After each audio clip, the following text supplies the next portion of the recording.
And away we go. It is the Holy Grail BCJ podcast, brought to you by BearcatJournal.com. I'm Chad Brendel. He's Dave Simone. Aaron Smith behind the curtain on the ones and twos. Do we need to give Aaron like a DJ name? We could. Yeah, we could give Aaron a DJ name. He'd have to start incorporating some music, but then we'd get DCMA'd and that would be problems. So we'll keep away from that. Don't forget, this weekend, we're getting ready Saturday for the Bengals playoff game. Head down and see our good friends at the Holy Grail. I know Mo Egger, Tony Pike live from 11 to noon. And then Tony Pike and Ken Brew live from noon to 3. So stop by if you're down that way and get you some Holy Grail. Get you a couple drinks before the game. Maybe get you a little lunch. Get you a little food in your belly. I need to get we haven't done a watch party in a little while, so I need to get back down there because their pizza is addicting to me. I love their pizza. Hi, Colin. Hi, Jason. Welcome on in. And that's it. Make sure you're frequenting the Holy Grail this weekend. I know they're doing Bengals. Obviously, on Saturday, they'll have the Bearcats on Sunday, 1 o'clock for Wichita State and all the NFL playoff games on Sunday as well. So big weekend downtown, Holy Grail Banks. Make it happen. All right, Dave, what are you going to talk about? There's a new Netflix PGA Tour show that I'm excited about. You want to talk about that? So I haven't seen it, but no. We can talk about it. I don't know. It has not started. Okay. But no. You want to give your Bengals playoff preview here on the pod? I know that's why everybody is. It's gonna be cold. Is it supposed to be freezing? Yeah, like a high of 30. That's not terrible for mid-January in Cincinnati. It's pretty cold once. It's cold once 4:30 hits. Well, the cold is going to be like one second half dark. Yeah. See, Jason can't wait for that PGA Tour show. See, maybe it's like a behind the scenes for the entire season, every event, all the majors, and they got the big dogs to participate, like Brooks Koepka, Justin Thomas, Jordan Spieth. Maybe we'll do like Aaron does on Pardon the Punctuation, and we'll give you 60 seconds a show to recap the PGA Tour show from that week. What is his 60 seconds about? It's for Ed, their producer. He does 60 seconds of AEW wrestling. Oh, I enjoy the wrestling. So Ed gets it's more of a the joke of that segment is that Ed gets 60 seconds. And he prepares 4 minutes of content. Worth of stuff, yeah. Yeah, and he only gets through his first topic and a half, and then his 60-second runs out. And then he's mad because he's got 3 more minutes that he wants to talk about, and he doesn't get to talk about it. It goes by pretty quick. Yeah, if you're not familiar with radio, 60 seconds is pretty quick. Loop Mo in. I'm here for football season until the Bengals season is over. Yeah, I'm not gonna try to lean too heavily on Mo in this world. We're gonna let him write. He wants to write. I'm not gonna overwork him on the podcast side. But great to have Mo Egger. If you missed that, Mo Egger is now a member of the Bearcat Journal team. He'll be writing Reds, Bengals, Bearcats, whatever tickles his fancy. We'll have it here on Bearcat Journal for 2022. So excited about that. Good to have Mo on board. I know you're a Mo guy. I ran past him the idea of a Mo and Dave Bengals podcast, but he didn't bite. Yeah, I didn't think he would. All right, let's get to the Bearcats. We will, I guess, start with the big news of today, and that is Perry Eliano is off to Ohio State to coach safeties. That leaves an opening at cornerbacks coach and special teams coordinator for the Cincinnati defense. Perry, man, you talk about a guy that took his opportunity and sprinted with it when Mike Mickens left Cincinnati. Has anybody done more to their career other than maybe Luke Fickell, or I guess Brian Kelly and Mark D'Antonio could stake a claim here as well. But Perry Eliano came in to Cincinnati, a relative unknown in the assistant coaching world. He had some nice gigs, but like he hadn't made a major splash. He spends 2 years at Cincinnati, and next thing you know, he's got a Thorpe Award winner, the best corner, also along with the Thorpe Award winner, the best cornerback in the country in 2022 or 2021, and Ahmad Gardner, Kobe Bryant, both are going to be selected in the NFL draft. And he took the opportunity. He took the ball and ran with it here at Cincinnati, and now he gets a swing at things at Ohio State. Yeah, it helps when you have some good talent to walk in the door with, and help show who you are. But yeah, I mean, it sucks for us because Perry was like really good to Bearcat Journal. He was an awesome dude. I love Perry. Just a good dude in general.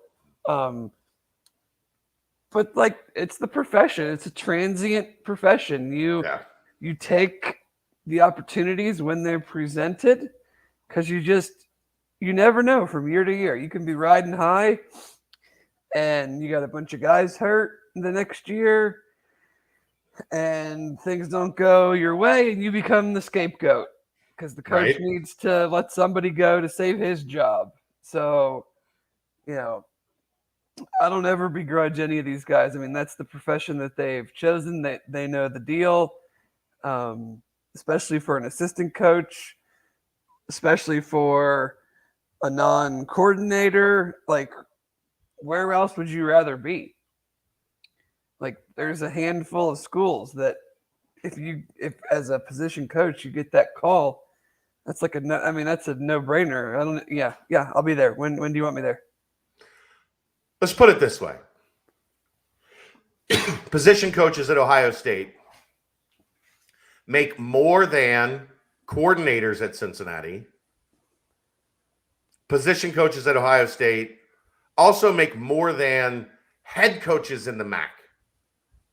Like, if you get a chance to be a position coach at Ohio State, Alabama, Oklahoma, Clemson, well, I think the money is just so ridiculous. I think I saw something. I don't know how. I don't want to like totally misquote this, but I don't know if it was Alabama or Ohio State. I think it was one of the two. Like, the average assistant coach salary was like $700K or somewhere like that. Denbrock made right at $500,000 as the highest paid assistant coach on Cincinnati staff. And coaches in the MAC are right around that $600,000 range generally for a standard MAC level coach. So, it's a hell of a gig if you can get it. I do not begrudge Perry at all. Like, he took an opportunity, made the most of it, and boom, off they go. We'll get to some comments here. Announce Westside Jesus as special teams coordinator. Cowards. Look, I don't have the ability to announce anything until it happens. You don't want to break any news right now?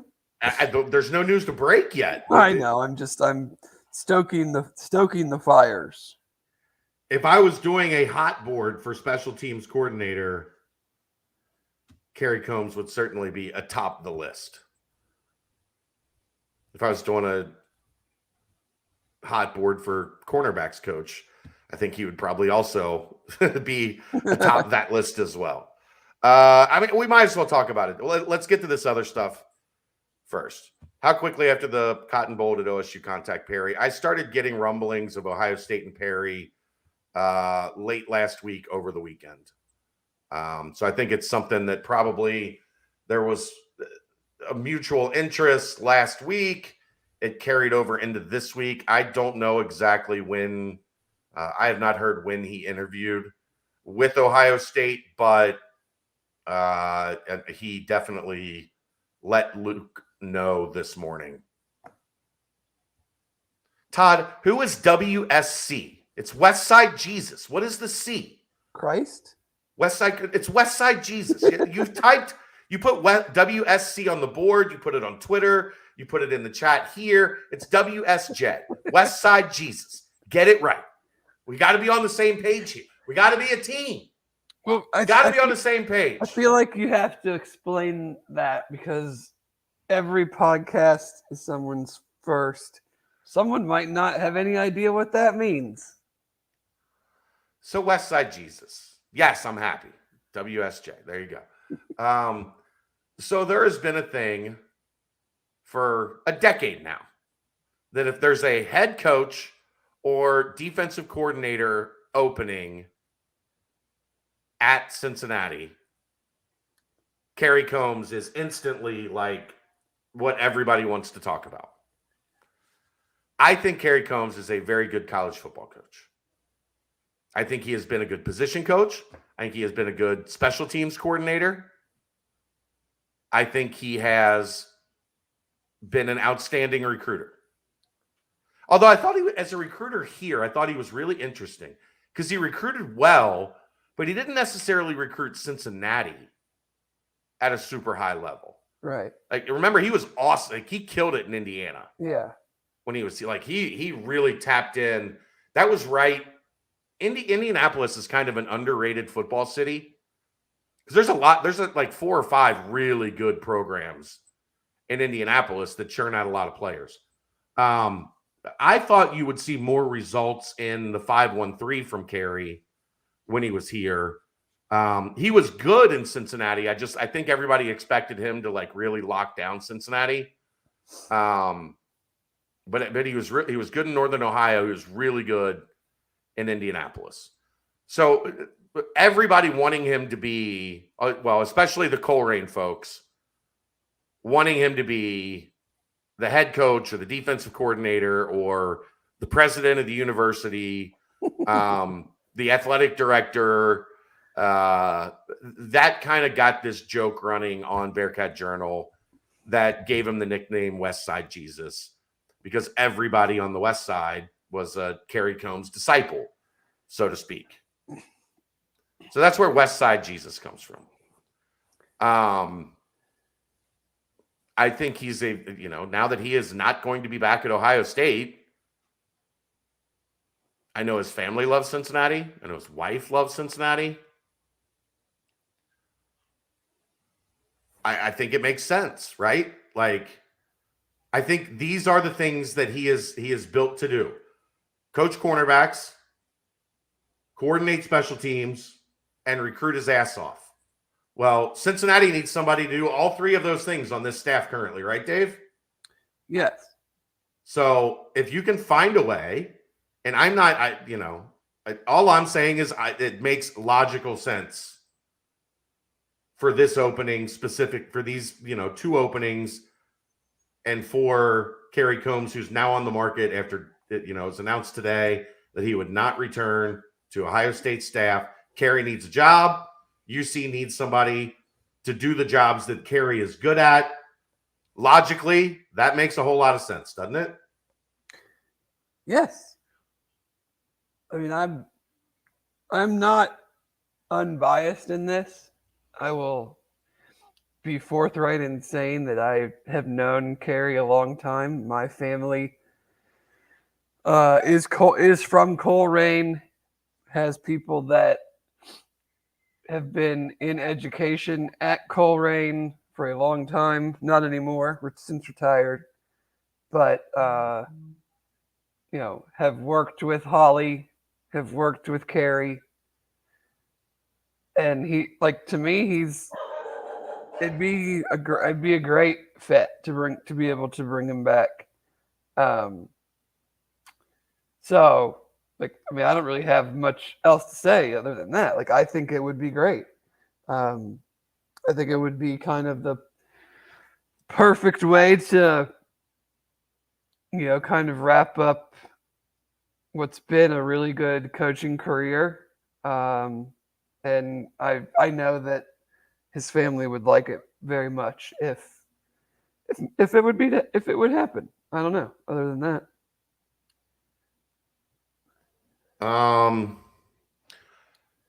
Facebook user, I don't know, Facebook doesn't give us names. Is Al Washington a possibility for a spot, or is that ridiculous?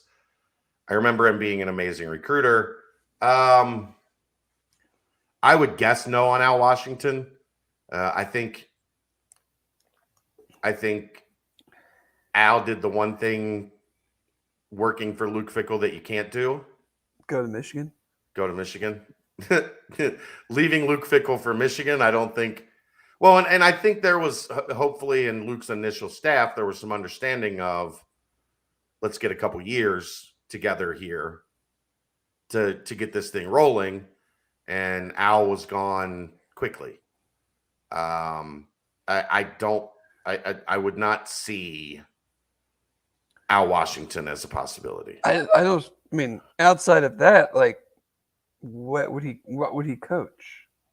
Well, I guess if somebody said so, one person would be able to fill those two roles. Generally, special teams coordinators also coach a position. Yeah, in college you only have 10. You get 10, yeah. So generally, you'll see like Brian Mason was the special teams coordinator and also coached the sniper position, now called the dollar position. So that would be something that one person could do. Can you see afford Carey? That would be up to Carey, but he's made a lot of money over the past decade. And I'm sure if he came to Cincinnati, he would be well compensated. He wouldn't be, rubbing two nickels together to right. He would be okay. I think is fair to say. I believe they still, you might know this, I believe they still have their house in Cincinnati. I know they used to for a long time. Yeah, I don't know current. I believe in, I don't want to like start some thing, but I want to say that I thought when he was with the Titans that they still did. I don't know about, excuse me, once he went to Ohio State. Went back to Ohio State, yeah. Was Brian Mason the one who had ties to the Australian Kicking Academy? Those that he and Luke both had ties down there because once you've gotten two guys, it's kind of like, yeah, the academy knows that that's what you're looking for. Well, and Luke Luke closed the deal on both of those guys. Yeah. Mace do probably a lot of the heavy lifting, yes. But Luke also has here. ties. We'll just do this. Ohio State does the same thing. So if Carey happened to, they've in the same boat, right? What else? Deanna, that was awesome. I don't know if you saw that tweet she sent to me. There was somebody with a UC bumper sticker and the license plate Hate X that was in her neighborhood in Indiana. She's trying to reach out and give them a virtual high five. So if you have the license plate Hate X and you live in Indiana, Deanna's looking for you to give you a high five if you just so happen to listen to this podcast, which I would think somebody that's that diehard that they get a Hate X license plate is probably listening to this podcast. I hope so. That would seem like someone that is searching for as much UC content as they can possibly find. Yeah. So that's kind of where we're at so far with the coaching thing. I still look, I'm even more like firm in my belief that I will be shocked if it's anyone but Gino Guidugli that's the offensive coordinator. Tight ends coach, I don't think there's a great deal of like urgency. Mm. What? Oh, nothing. Sorry, I had What? something in my throat. Okay. Do you want to disagree with me on that? No. Okay. Tight ends coach, I think they'll kind of take their time on a little bit here. I mean, you've got two phenomenal tight ends returning. Yeah, you've got some development that needs to happen in that room, but I just don't think you have to get a tight ends coach like in the next 2 weeks. As long as you got somebody in place by spring ball that can get started there, I think you're okay at tight ends coach for a little while, right? Yeah, I mean, I know we as people that cover it and our fans, they see all these other teams hiring people and they want, that to happen as well. And I get that, but like, we've seen this stuff just keep, it just with the NFL cycle starting and who knows what's going to happen there. Like, I think we're just going to have to like be a little patient here. And Coach Fickle might be kind of taking more lay of the land of this stuff than our hyperactive fan base would hope. if that makes sense. Like, I don't see anything happening anytime soon. Yeah, unless it's somebody that like he's got like a long relationship with. There's not this like big process. He knows exactly who he wants, stuff like that. Right. I think when I start processing this stuff in my brain, I think over the past couple years, these past 2 years, there's been urgency to get it done as fast as possible. Because in both seasons, you felt like you had a chance to do something big, right? Right. And you wanted to make sure like everybody was in house. Everything was, moving along as quickly as possible. Right now, you're kind of you're not hitting the reset button, but you're not dealing with the team with 34 seniors and national championship aspirations. So I think you can be a little bit more patient right now and make sure you get the right guy. Yeah, I mean, like when some of your players are new, you could indoctrinate a new coach because, especially let's just use the corner situation. Like, pretty much everybody's going to be new. Yeah. So there's going to be a growing period for those guys, regardless of if you have the coach tomorrow or February 1st. And in the grand scheme of it, for this coming season, does that 2.5 week time frame really matter if that's you getting like the absolute perfect guy that you think for the job? Right. So I think especially with like tight ends, be patient. Like special teams, I could see pretty quickly. But that also, the interesting part is that kind of leaves like one free roll spot on the defensive side of the ball. That you've got two coaches. If Carey fills special teams and corners, hypothetically, Mason was coaching the snipers or the dollars, however you want to put it. You've got one, like you can hire somebody to come in and coach that. You could hire somebody to come in and maybe take over rush ends or. Yeah, I mean, for me, I would do a D tackle, D end coach. Fair. I mean, Tressel is definitely heavily involved with the linebackers.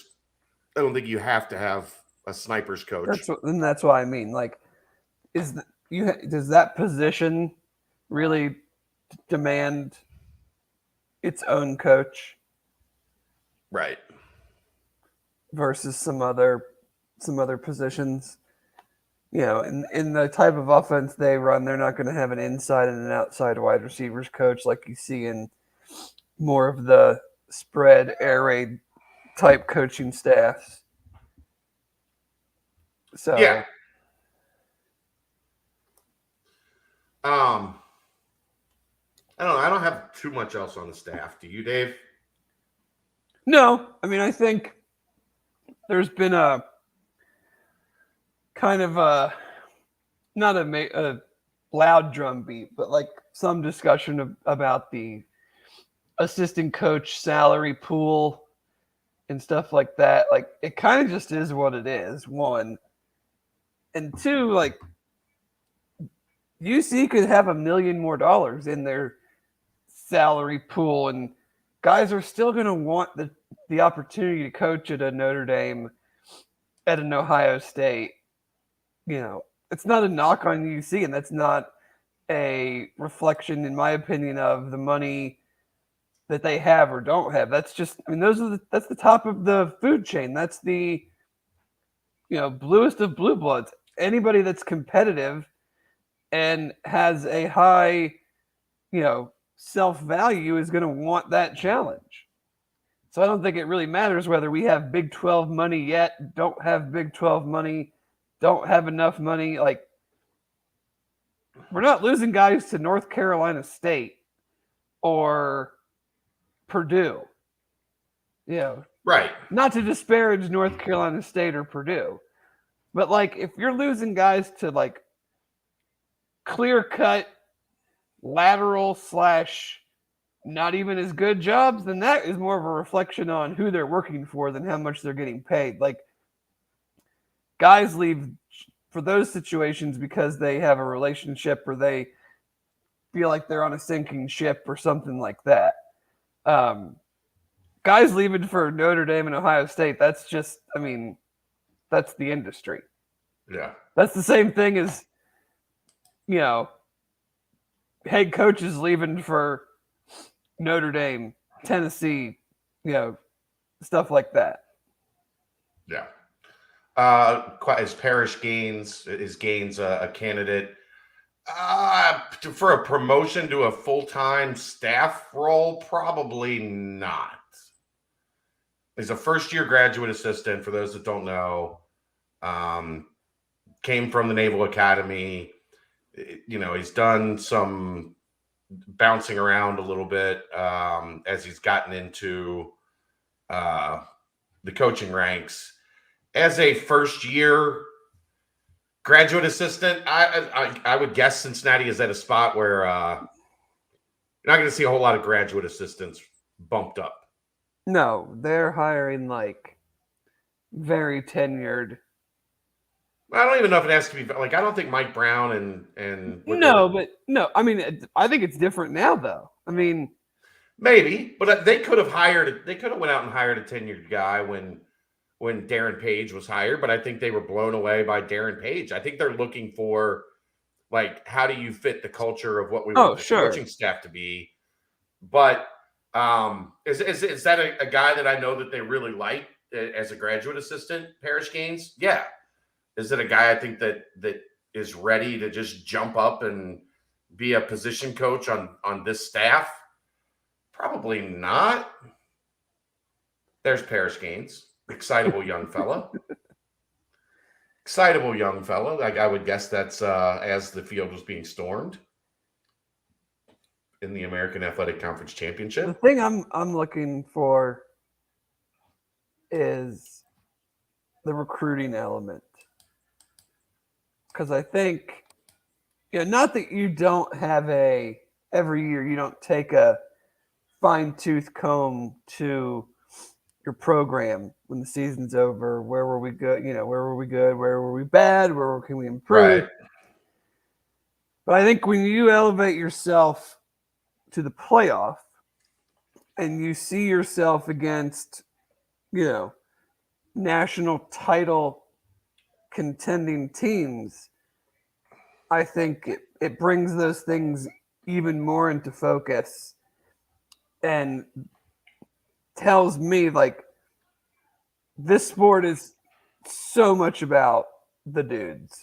Yeah. Like, obviously, you need good coaches. You're not, you can't run out slapdick coaches, and with great players, and but like, we need some more recruiters that can go get some dudes, especially now that they've done what they've done. Backsliding is not going to be, tolerated. You can have a not as good season. I think we're all understanding that when you replace, what is arguably two of the best players to ever play at UC, Right. that there is some regression. It is, is to be expected. But I don't think challenging for the league title is out of the question. No, I think this team is right there with Houston as a favorite. So if you're going to do that, and then you're going to step up in competition, which we can think we're going to be great all we want, but the day in, day out of the Big 12 is a vast difference than the day in, day out of the American. It just is. Like, for sure. So, some of those games this year where we kind of, jerked around a little bit, those games will bite you, even against the okay teams in the Big 12, especially if you're on the road. So I'm interested to see from a recruiting standpoint who comes in, what their recruiting chops are, where their expertise lies as far as player standpoint.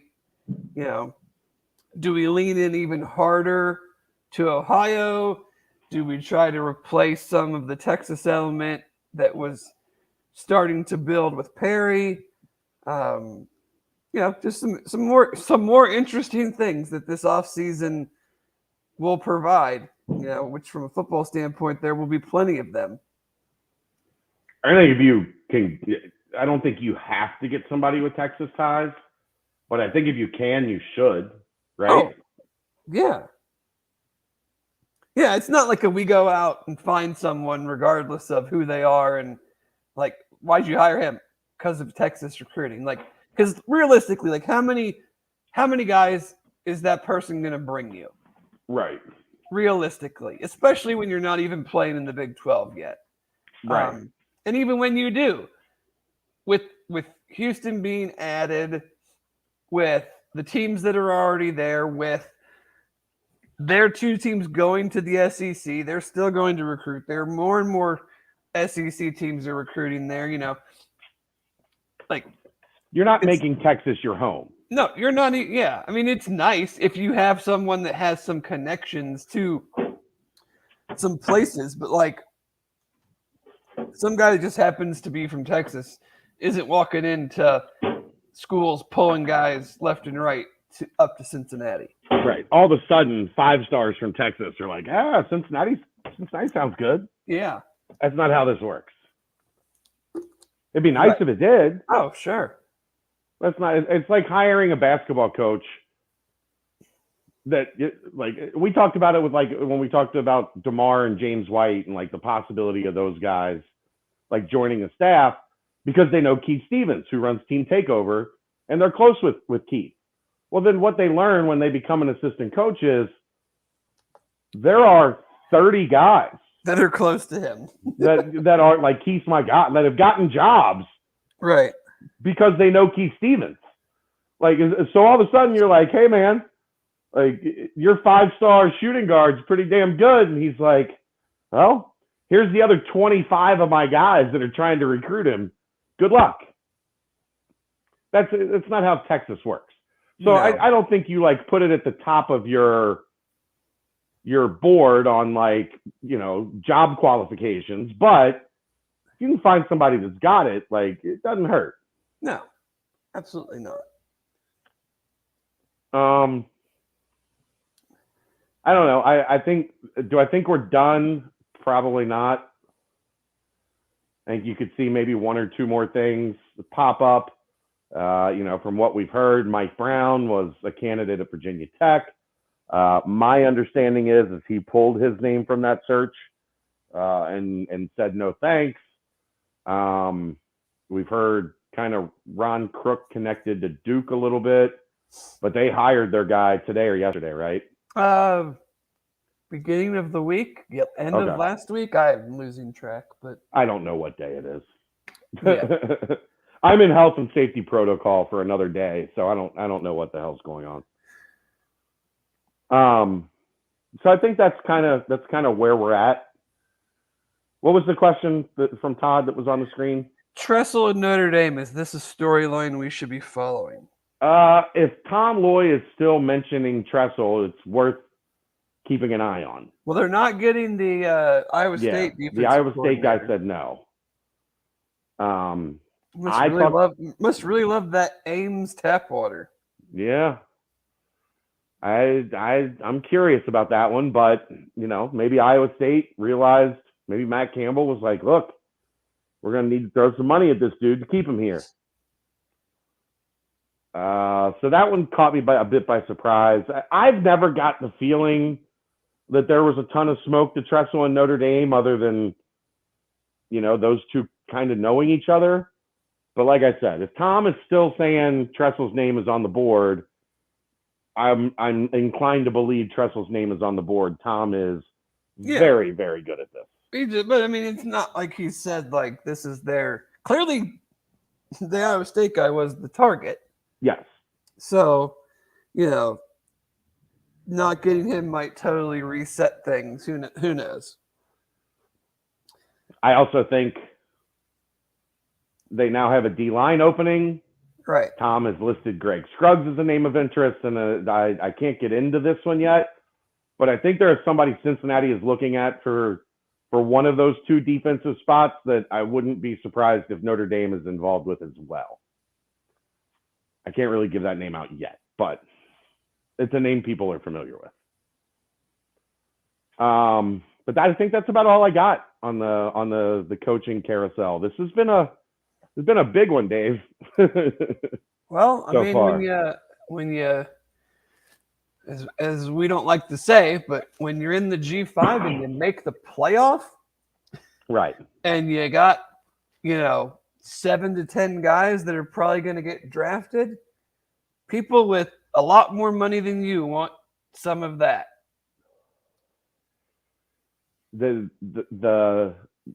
Everybody wants a piece of what you got when you've got the nice toys, right?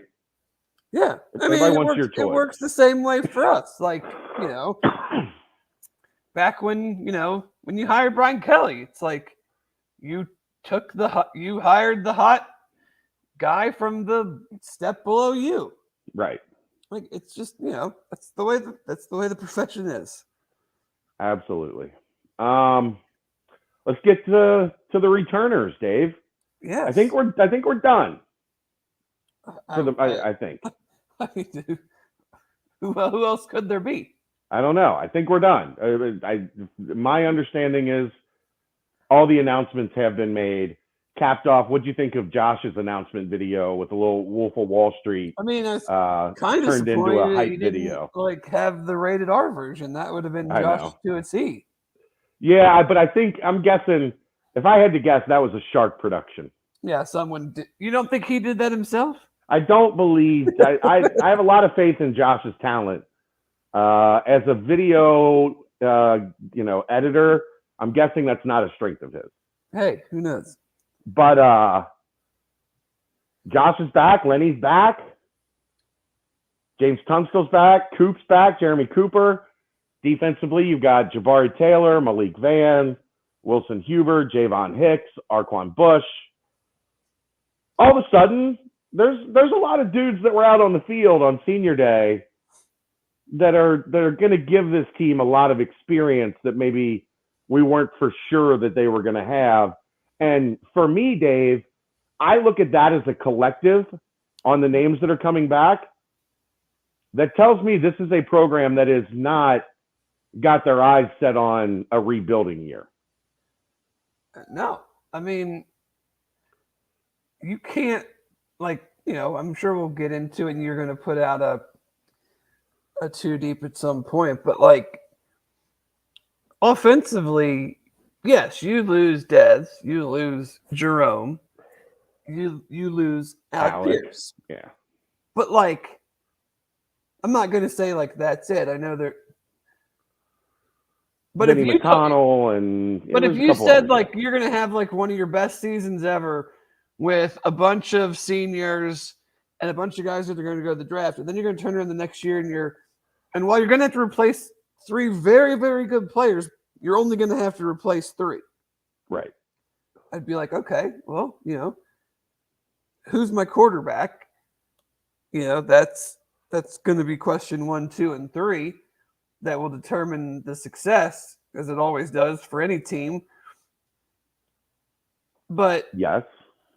the offense is really coming back with a lot of talent and a lot of guys that have done stuff, have shown that they can do stuff, and are now going to be going into a larger role. But we would feel confident about, this isn't like a few years ago when we liked the D-line group, but we didn't know because they hadn't done anything. Like Trey Tucker, Tyler Scott, Jaden Thompson, like we have a pretty good idea of what those guys can be.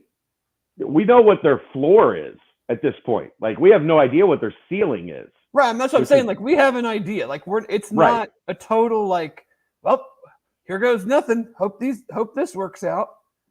Like we have an idea of what is expected, what they can do.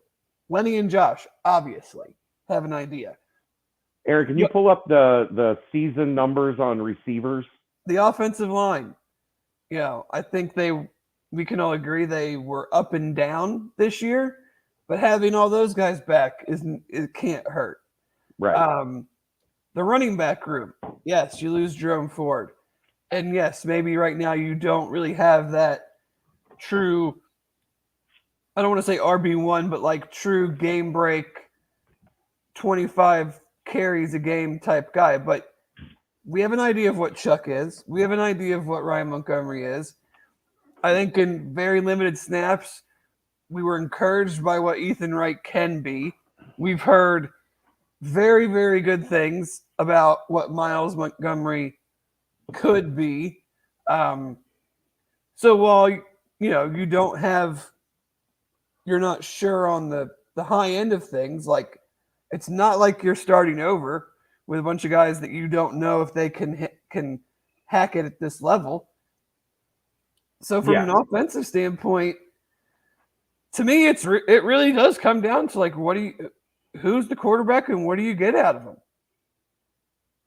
Because all the other pieces are there to be a good offense. Now, I don't know what good means. I mean, this year's offense was, 11th in scoring, top 15 in a lot of categories. 37 points a game that's good. That's going to be hard to replicate no matter what. But can you be 30 plus? I think you can.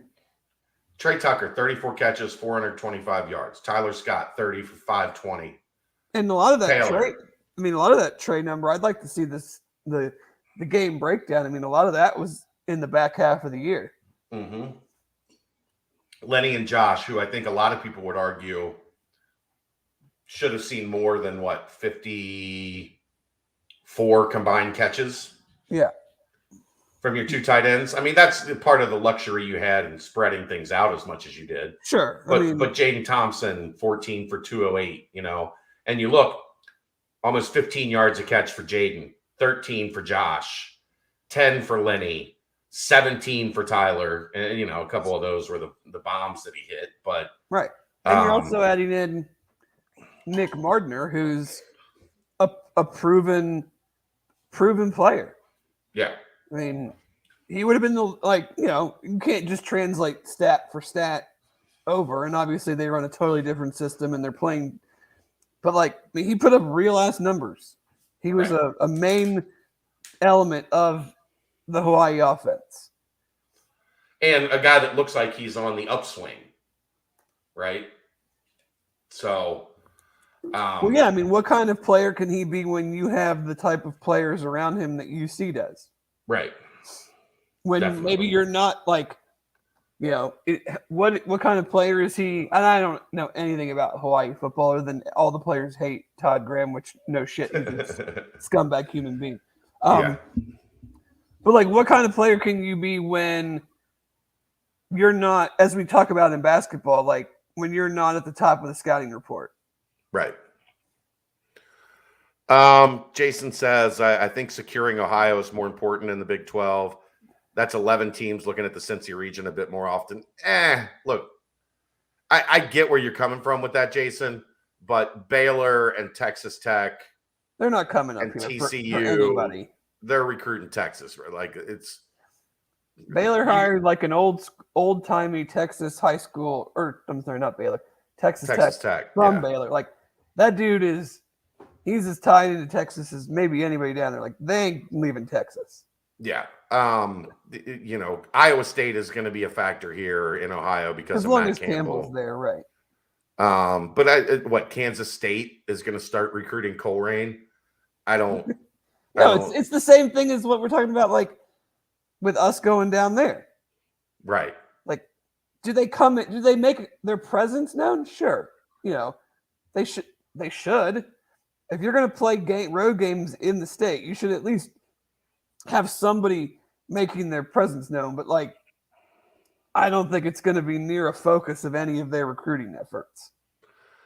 How much of a factor was Ben Bryant coming back impacting Josh Wiley staying? I definitely don't think it hurt. Those two are like really, really close friends. So it definitely wasn't a bad thing for Cincinnati that Ben Bryant's coming back and affecting Josh. But I don't think it was like a major factor. I think Josh just feels like, from my understanding, like as we talked with Jim Nagy about, this is a loaded tight end draft. And if you're going to throw your hat in the middle of that, like, yes, you prepare for best case, but don't you also have to prepare for worst case? Sure.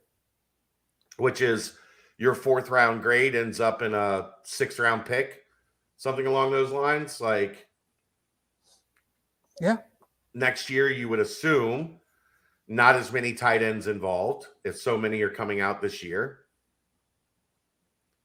You got a chance to be one of the best. So I don't think it played a major factor. Michael Young transferring. No, Michael's playing in one of the senior bowl games. So that would signify the end of his collegiate career. He is not going to go the Jordan Jones route, who I believe is going to play his 7th year of college football somewhere else. Or remember, he had 2 medical years when he came here. Yeah. That he missed because of injury. So he came here on year 5 and then got a medical for year 6. And now he's got a COVID for year 7. So I believe this is going to be Jordan Jones' 7th year. Him and I will have gone to college for the same amount of years. You, him, and Bert Kreischer. Yeah. Same number of years. But no, I think Michael is on to what's next, if you will. But to me, Dave, they're in to win. They're we got to talk defense too, though. We've only talked offense. Well, I mentioned all the defensive guys, right? Back. Who of all the guys coming back? I mean, I think Josh and Lenny are kind of like the easy answers, but do you have someone that you think is maybe more impact, could have a bigger impact, or are those two guys kind of where it's at? I think Malik is a huge factor. I think Jabari is a huge factor. Like, I think when Jabari played this year, he was really good. Oh, I did too. So I think he could have one of those like Curtis Brooks type years. Now the question will be, I'm interested to see, like, do you go with Jabari, Malik, and Briggs all across the front line in some way, shape, or form? I think that'll be interesting. Boy, when you look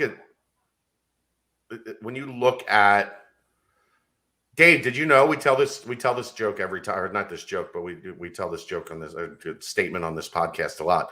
Bert Kreischer is the inspiration for Van Wilder. That's who that movie is about, is Bert Kreischer. Boy, when you look at this list, Dave, they're still losing a lot on defense, but surprisingly, number 3, Deshaun Pace returns. Number 5 in tackles, Ty Van Fossen returns. Number 7, Javon Hicks is back. Number 9, number 10, number 13. So there's still going to be some dudes on that defense. It's not the star dudes, right? It's not don't Right. spit out your bourbon, Dave. Dave, keep the bourbon in the pie hole. It's a waste of bourbon. It's a waste of bourbon. Come on, man. But, and then you add a tackling machine and Ivan Pace into the mix. I still think, the great unknown, and now with Perry gone, especially with cornerbacks being open, the corners are going to tell the story on how good this defense can be next year. But from your defensive line to your linebackers to your safety, and you're going to have to find a starting safety to go with Javon Hicks, of course. But the middle of this defense, the middle of the field, should be in good hands again. Yeah. The outside, we'll see. We'll see. Good job, Brian. Brian managed to keep his bourbon down. That's good work. The Arquan Bush one is interesting to me. Like, do they keep him in the slot, or do they look at? They've got a guy that's played a ton of football in Taj Ward also, where you can put Taj Ward at nickel. If you say move Arquan Bush to field, now you need a boundary guy, but you still have 2 of those spots covered by veteran guys. Or maybe they feel like Arquan Bush can handle the boundary. You just worry with Arquan, the injuries. Do you move him out there knowing that you're going to have a number 2 ready? Do you say, you know what, Jaquan Shepard has taken all these snaps in practice as the number 2 at the boundary? Do you let him try to make a name for himself? And you still have Todd Bumpus, Sammy Anderson, Justin Harris, like chomping at the bit to get on the field. So there's talent at cornerback. It's just a matter of how it shakes out for me. Right. I think with his injuries, I don't think he's fast enough to be on the outside. I think he'll struggle to run with the top end wide receivers. Yeah, but how many top end wide receivers are they going to face next year? Nathaniel Dell. Okay. Possibly, I guess. I mean, Yeah. Who knows about the schedule? From what I've heard, the rumor is that all they're doing, the American, is just running it back next year and flipping home and away. The exact same? Yeah. Because they're like, That's these the guys rumor. are leaving next year anyway, so we're not. Yeah, we're not going to go through like a scheduling matrix. We're just going to keep things exactly as they were in 2021 and flip home and away.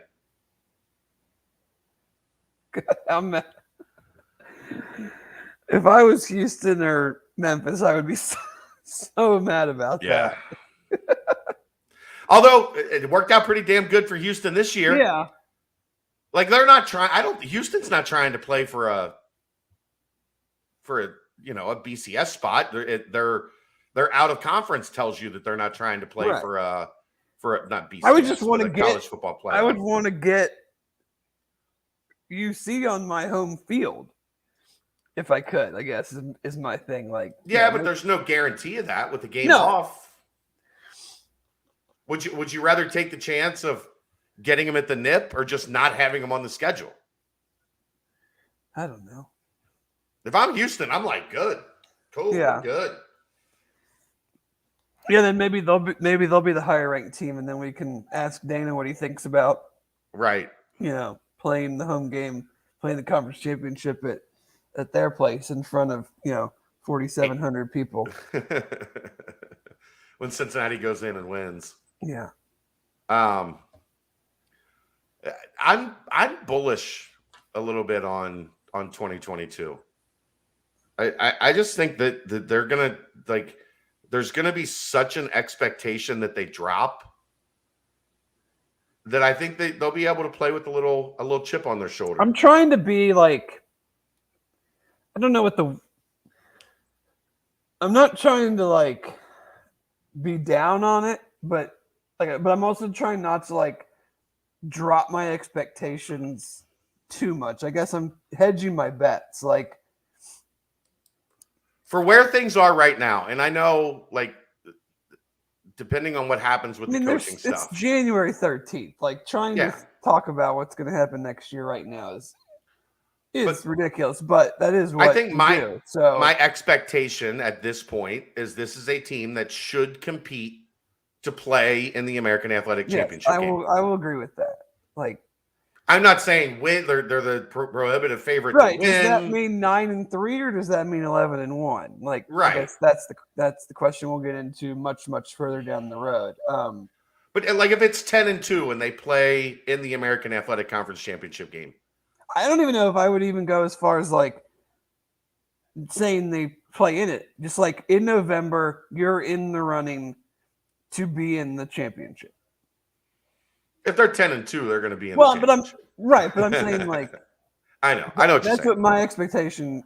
What I would be my realistic expectation would be in the running at the end of the year. Like if you lost what you lost, coaching staff wise, player wise, and you're still like 2 games left, and you can be in the championship without like insane scenarios playing out, then I think that's pretty darn good. Yeah. So that's kind of where my brain is at. That's kind of where I think this team is. But again, positioned themselves so to be. many, like this year, they were insanely healthy. Sure. So, those expectations can go out the window, in September if certain things happen. Like it's just absolutely. Expectations change based on who wins the quarterback job. How you're doing through the year changes, like talk about it when you talk about the Bengals. Like no one's expectations was to make the playoffs, but once you got to a certain point and they were winning and you realized that they were pretty good, the expectation became make the playoffs. Yeah, for sure.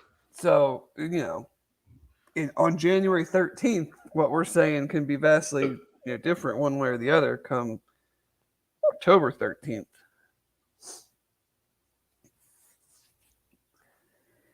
What else you got for football? Anything?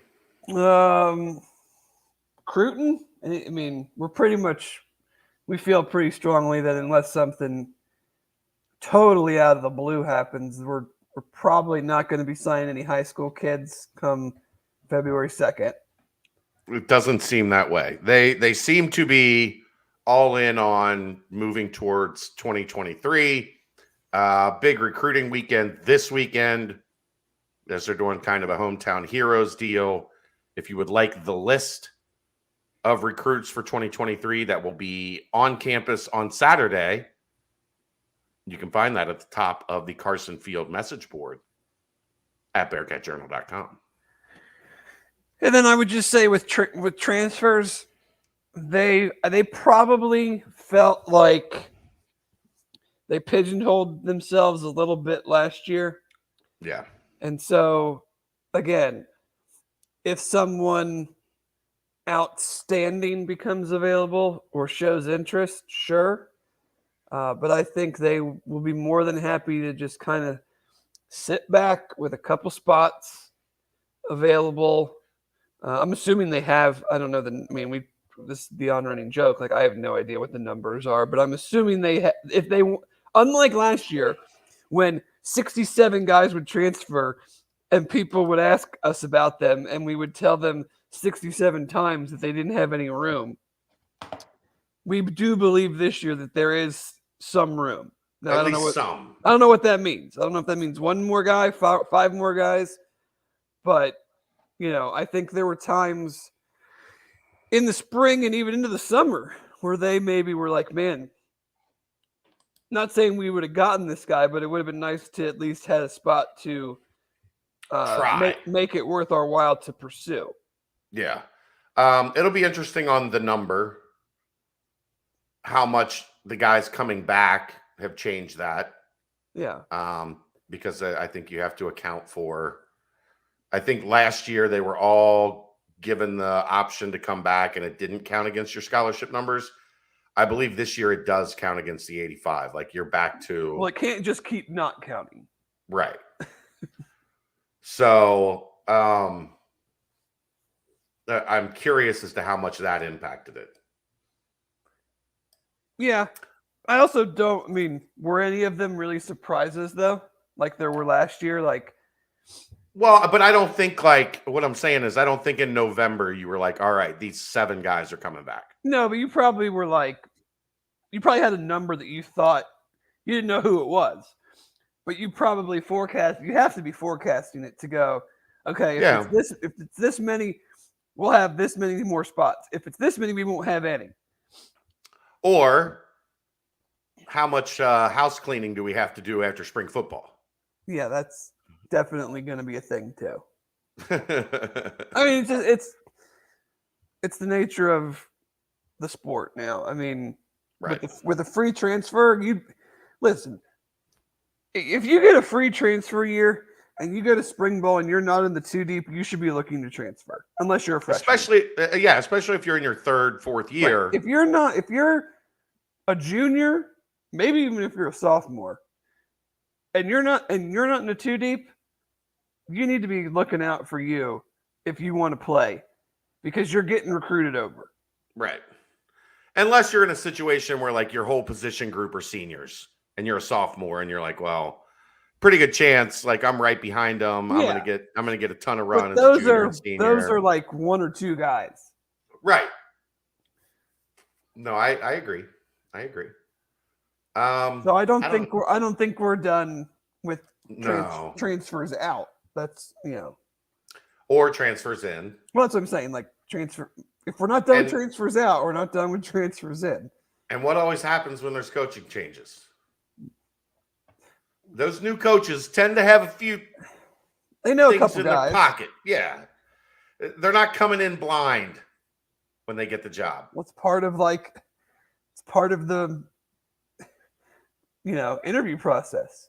Right. Could you bring anybody with you that is good enough to play here? You think Danny Lewis wasn't mentioned in that LSU interview process between BK and Mike Denbrock? Well, considering LSU's roster is just in total shambles, I'm pretty sure anybody that Denbrock could bring with them would have been like, yeah, okay, sounds great. Yeah. Yes, bring him. Yes. Cuban B. I don't have who's Perry taking with him. Who is good enough that in that quarterback room for Perry to take to Ohio State? You're reading it the wrong way. It's the other way around. Perry's going to recruit whoever he wants now, but I don't think he's taking anybody with him. Now, if James Wiggins was still here, or if Brian Cook had an extra year of eligibility that he wanted to use, maybe we're talking a different animal here. I think Derek Forrest would have died on the table for Luke Fickell. So but although he was a Columbus kid, so you never know. But yeah, I think that's not the way it typically. That's not the way things flow. No, we're looking at just like we talked about, high-end players buried on the depth chart, looking for an opportunity. What's that shirt you got on? An old Homage UC shirt. Okay. Thought it might be the home field one. Whoa, someone just jumped in the chat, coming in hot. Wow. Jeez Louise. Oh. Timeout, sir. You're in timeout. I didn't know we had those kind of fans. Jeez Louise. My goodness. At least we know Aaron's paying attention. Wake up. No, that was me. I got that out quick. That was you? Yeah. Okay, I was yeah. like... If Aaron's on the 1s and 2s, I'm on the 3s when Nazi Holocaust guy shows up in the chat. Apparently, Xavier fan entered the chat. Easy, Jason. Easy. Easy. We're big. We're big in Berlin, apparently. I was just gonna mention that we can't get the full scope of this. Yeah, when am I getting my box of shirts? I'm working on that. We're working on that. I'm gonna give you my size in private message when it comes to home field gear. Yeah, we're working on that. So if you haven't seen, Home Field is getting into the Bearcat business. January 22nd, their collection goes live at noon. January 21st, they release the shirt of the week from the collection. And Bearcat Journal is going to be a sponsor. We'll be their models. Yeah. I saw that they got our guy Action Cookbook in on the mix as well. Yes, Todd. Home Field runs a little snug. So I should go 2X when I go Home Field? That's what I do. Okay. But yeah, well, we're gonna be partnering with Home Field leading up to their release on January 22nd when this goes live. And I'm excited about that. Yes. That's the shirt right now in the Home Field collection. I wish it was black or red. Well, I'm just not a white shirt guy. Well, that's just the one that they have. That's not, they're going to release a whole collection. They're going to have a whole UC collection starting on the 22nd. So. But yes, I have a Tennessee one. It's very nice. Yeah, I'm excited about that. They reached out to us. They were like, "Hey, would you like to partner with us for the release of the Cincinnati line?" I was like, "Yes," and they were like, "Okay, we'll send shirts to you and your team." Yes, I'll wear them on every podcast. We can wear them on every podcast. It'll be good. You want to talk some basketball? Sure. Nice win last night. Cincinnati started hot, scored 49 points in the first half, went cold in the second half, which is not a surprise considering how well they shot the ball over the last 6 halves of basketball leading into that second half last night. They get the win over ECU. This starts, for me, a critical 5-game stretch. It got even more interesting for me last night, Dave, when Tulane was able to knock off Wichita State at Wichita State in the Roundhouse. Are they good? Or are we gonna can we say that now? Or well, I mean, they're 3-1 in conference, but they were what? 6-8 or 4-8 or something and out of conference. I don't know if they're good or not, but I thought it was an awesome first 20 minutes. First 15 minutes, I thought the defense let up a little bit in the last 5 minutes of the first half, which created some of those problems. Ref show that was not a good crew. What was the technical? I think I was doing kid stuff when the game started. What was the technical about? The explanation I got was that Newman threw the ball at a guy, and there's a couple people that have confirmed it on the message board that it did happen. That he basically soft tossed the ball and it hit one of the ECU guys in the back. So he got a steal, got fouled driving for a layup, got fouled pretty hard, got up, picked up the ball, and just kind of lobbed it back at the ECU guy. Yeah. But it hit him in the back, and the ref with the buzz cut gave him a T, which that was the guy I said looked exactly like every ref you see when you walk into a bathroom at an AAU tournament and they're standing there in front of the mirror practicing their charge call. So a real juice box. And they like to practice the T too. Oh yeah, you gotta bounce it off the fingers really quick. This is the one I hate right here. The one finger T, where they come in over the top and yeah. I want to punch that guy in the face every time I see I've always wondered, like, as someone who, has colorful language and has been around colorful language their whole life, like, what would someone have to say to me to get them to tee him up if I was a ref? Right. Like, I feel like I would laugh more times than I would get mad. Yeah, because some of it, I'm sure, like, I know a bunch of these coaches. What they say is hilarious.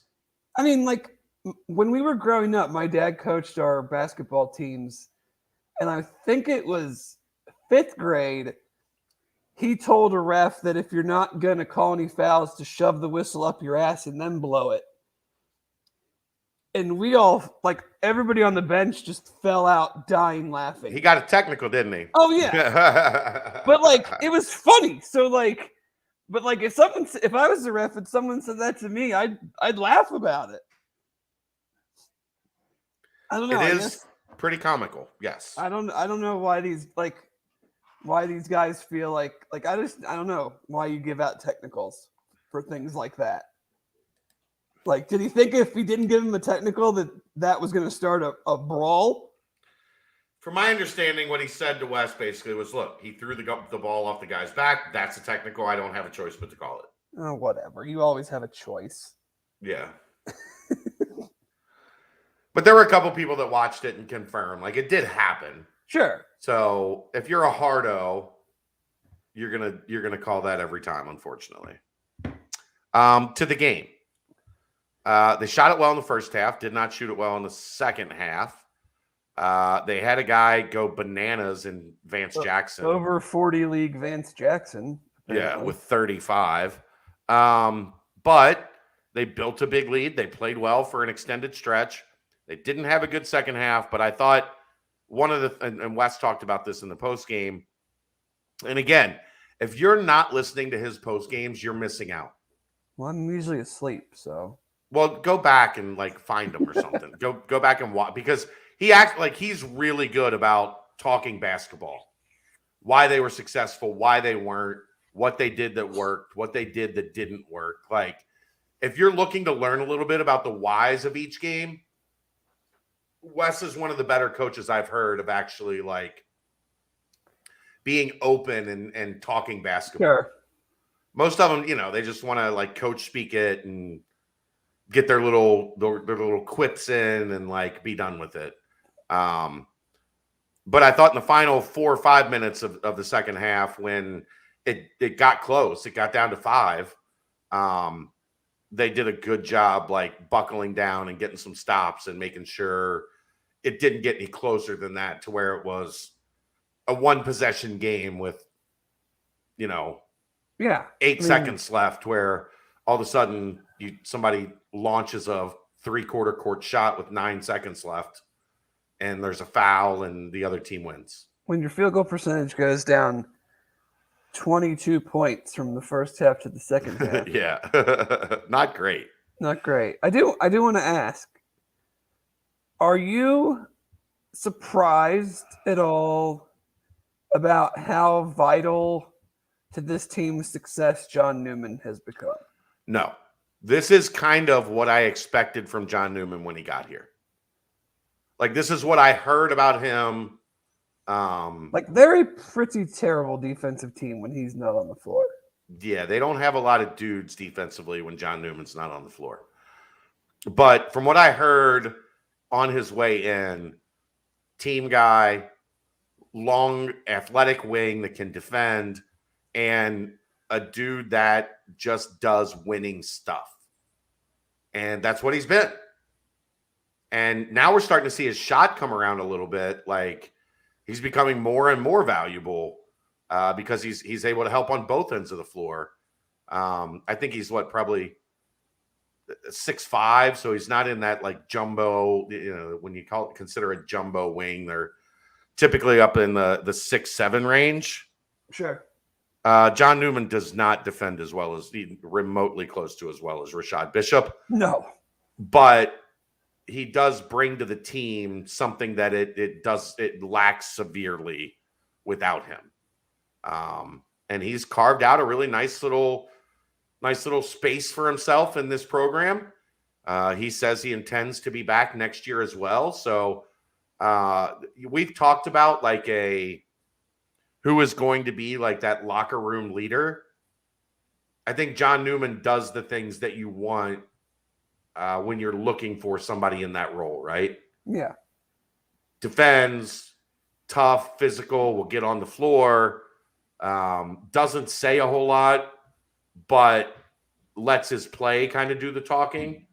And those are the type of guys that are able to hold their teammates accountable and make sure that shit gets done.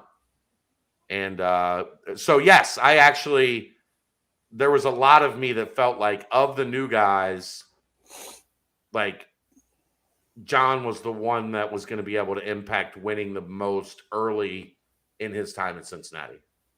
Right. And he has. You know, we're what, 12-5? So 17 games in, what, roughly 13 to go. Yeah.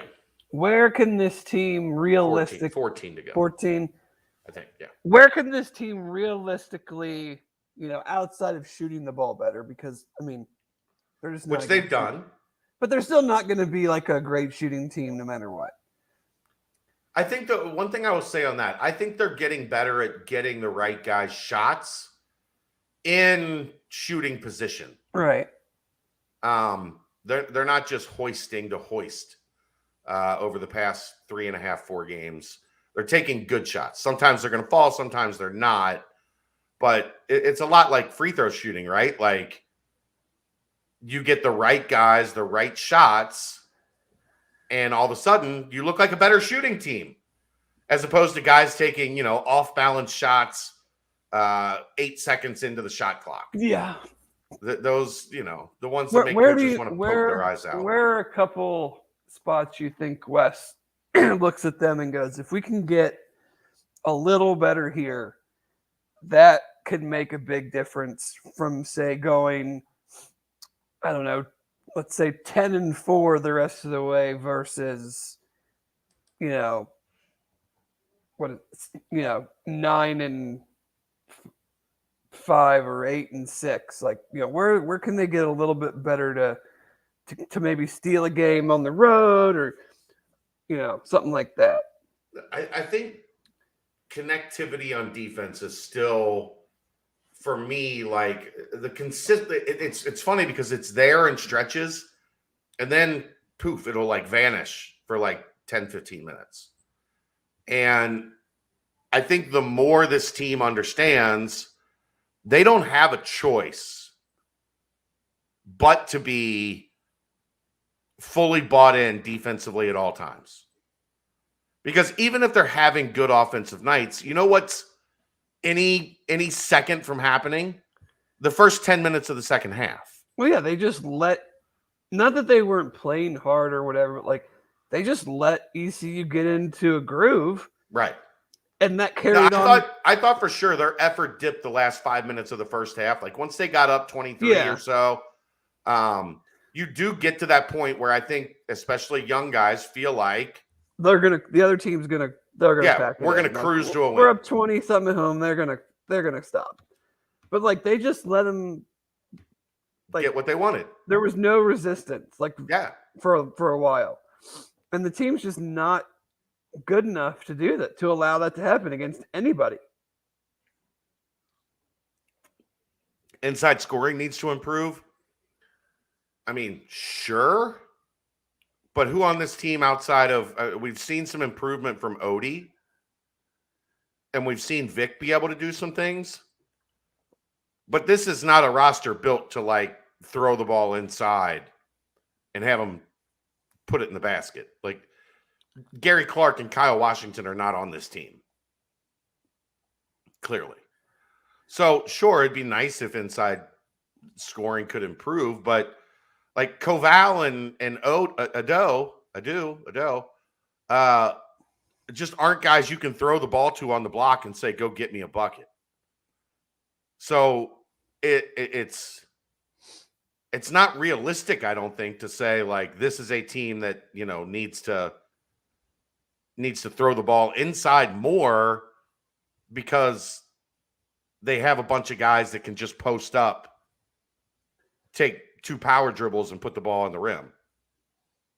Yeah, I mean, I think that improvement comes With better players. with recruiting. And I think that's the thing that was the biggest glaring thing to me that jumped out in the Memphis game was just like, yeah, we made 16 threes and that was awesome.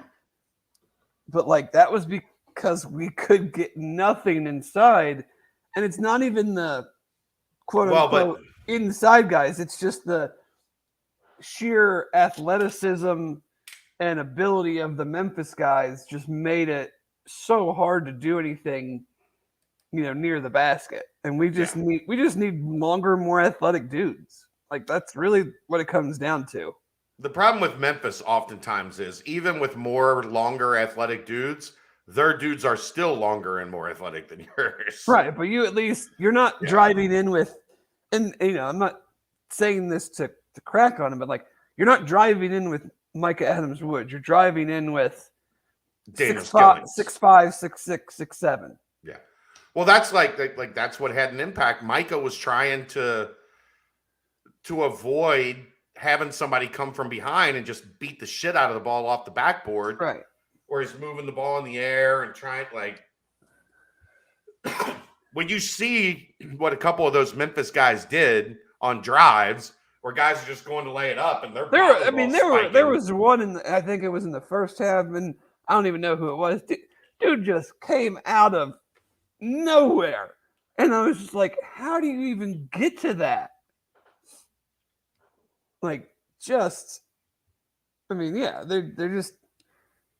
it's just not in this team's DNA right now to go up when a team like that is playing that way. And they didn't even play. I mean, their main guys didn't even have good games. Well, I want to touch on that, though. That's right now where you see is at such a decided disadvantage. Tyler Harris is what? Memphis's 7th best player, 8th best player? Talent-wise, I mean. Yeah. Not Tyler, but that's getting to my point. Right. Value, he's higher, but like if you just stacked him up best to worst, like, yeah, he's not in the 5 most talented guys on the team. And Tyler Harris is absolutely a guy that can put 20 on you on any given night.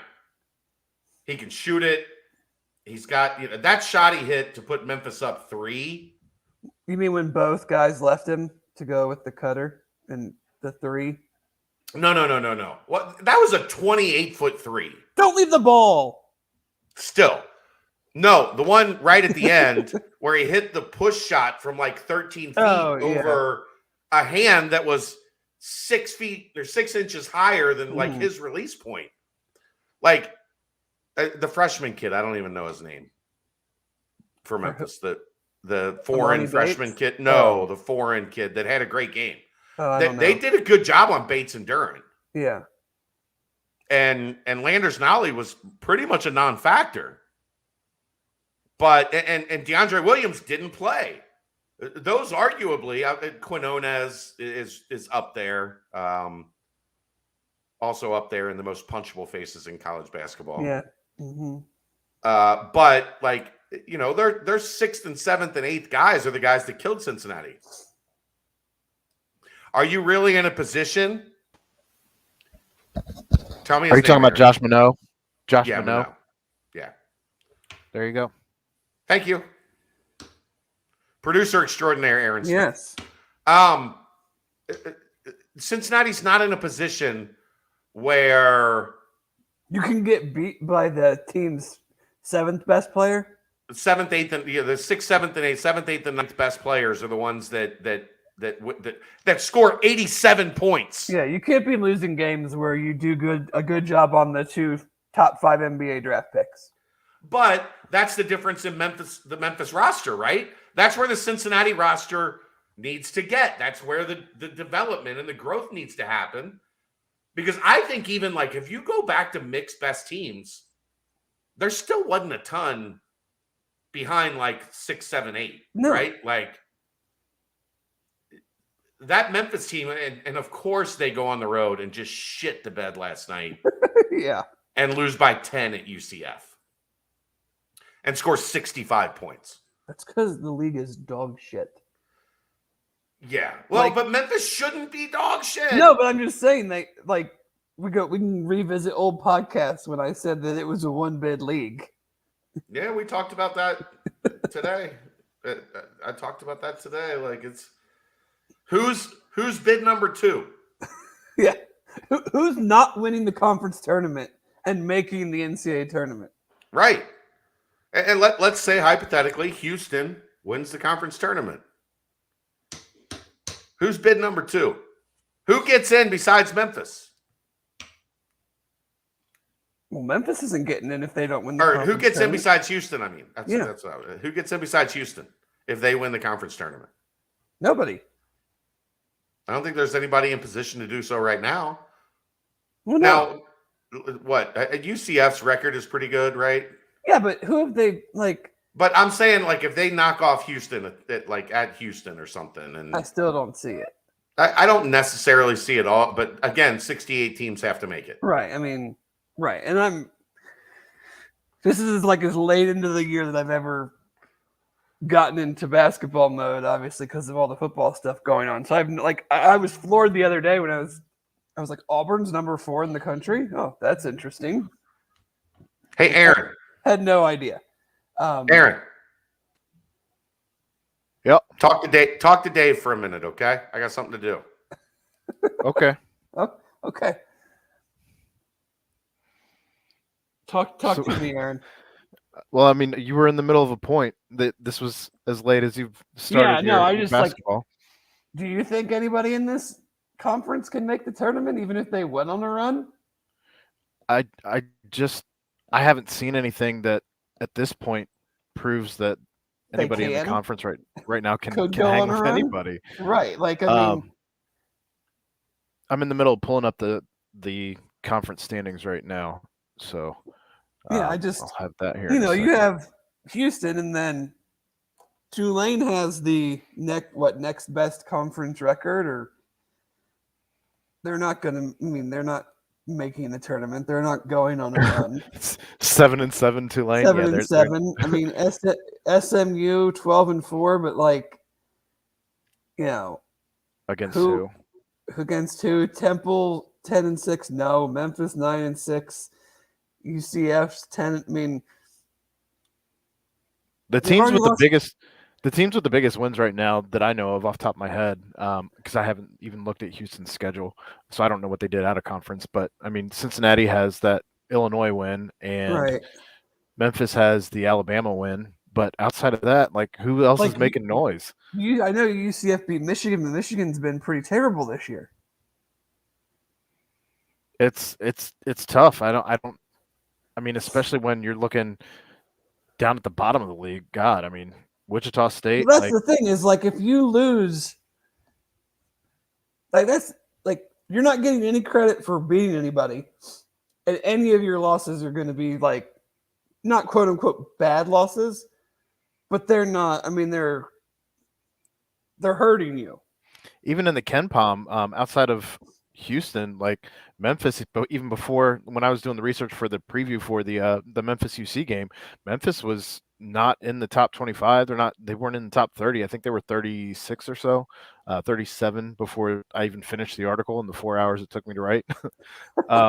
They had already moved. So it's yeah, the conference. I mean, you said it. It's kind of a dog shit conference this year.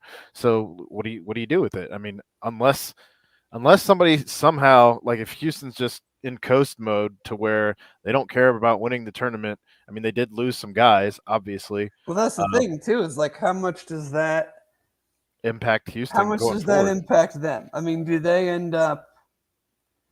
You know, they've only played 3 games, obviously, because they didn't play UC. Right. But like, you know, say they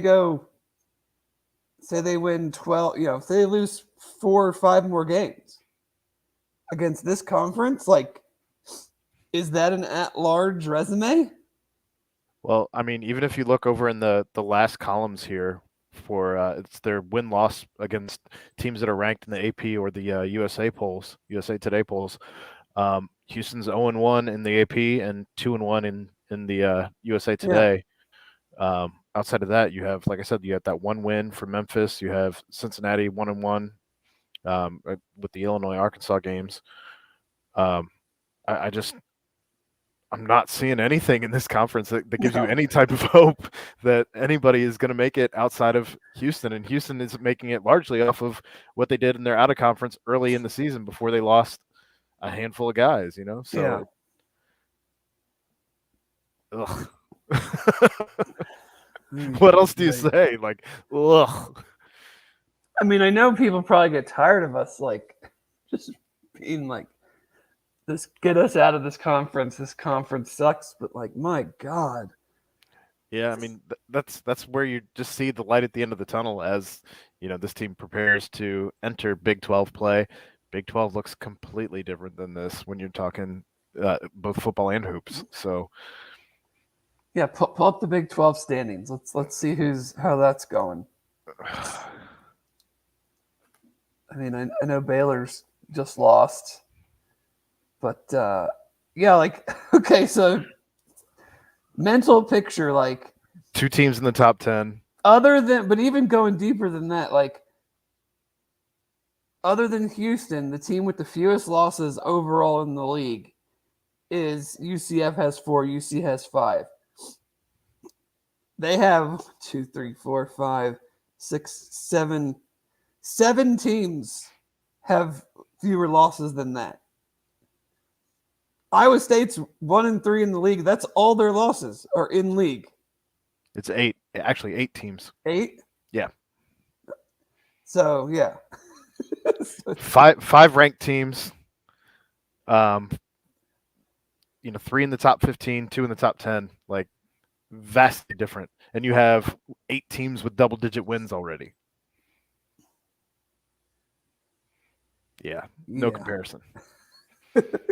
So, like, that's where all the at-large bids is coming from. It's not coming from the American. No. It's coming from all these conferences. And truthfully, like, with conference play, without a conference play over and conference play going, with only one ranked team, I don't see anybody doing enough outside of maybe winning, like. You got to win all your games. Pretty much. Like, I don't know that any team could even do enough at this point, even if they won out, because who are you playing? You're playing where are you stacking up wins? That's been my thing always. Is like when we talk about at large, is like where are you stacking up wins to differentiate yourself from other teams? I mean, just take UC for an example. 12-5. Any loss outside of Houston from here on out is, from a tournament resume standpoint, is a bad loss. More or less. I mean, maybe Memphis because I think I was gonna say I think people are still kind of giving them the benefit of the doubt, looking at their roster and knowing that you have 2 future NBA draft picks, so they might get the numbers are going to be the numbers eventually. Like, eventually they're going to have double-digit losses. They may still get some poll love, just because that's how voters are. I don't know. Yeah, I think in college basketball, I think means even less than in college football, because we know that they use the metrics so much more. Like, and I don't even think, if they end up losing if they lose double-digit games, it's not like they're going to be ranked. Right. So it's pretty gross all the way around. Agreed. But I mean, UC's gonna. I guarantee you, though, UC's gonna kick themselves at some point for losing that game to Tulane. Yeah, if they're not already. I mean, I'm sure they are. But like, if you're 13-4 and 3-1 in the conference, you feel pretty good about where you stand and moving forward. And I shouldn't, it's kind of silly to then makes that game seem like it's super, super important. But I think when it comes down to it, if they can do what they want to do, that thing's going to be sticking out like a sore thumb on your resume. You lost a home game to a 500 team. That's not going to be good. Well, Memphis lost to them as well, for whatever that's worth. Yeah, well, that's what I'm saying. Like, no one is that good, so they're all gonna take on these weird, like Wichita State losing at home to Tulane. But Todd does bring up a good point. If it's only a one big league, then it really only matters if they could win 3 games in a row. Right. So that was an important call. Assumed as much. Are we breaking any news? I'm going to break a little news right now. Okay. Tomorrow, Cincinnati will get an unofficial visit from 5-star point guard Isaiah Collier. Oh, okay. The coaching staff was in to see Isaiah last night or today. They had a game last night. In to see Isaiah Collier. Isaiah Collier will be on campus tomorrow afternoon visiting Cincinnati. He is playing. If you want, you have the opportunity to go see Isaiah Collier and wear your Bearcat gear and make some noise for him Saturday, flying to the hoop up in Dayton. Isaiah Collier is playing. And before he makes it to Dayton, Isaiah Collier will be stopping by for an unofficial visit to the UC campus tomorrow afternoon. Where is he from? 5-star point guard from Atlanta. Is that why they're just here like early for the tournament? I would assume they're making their way to Dayton for the tournament. It's a great event if you've never been. It's awesome. Trent And Arena. Josh Reed, I believe, plays Monday as well. I got a video if you want to watch it on Isaiah Collier. Sure. But yeah, great event up in I think it's at Fairmont. Yeah, it's at Fairmont. So I think that was worthy of pausing and letting Aaron step in for a minute. So we just continued talking about how terrible the basketball conference is. Here's that video.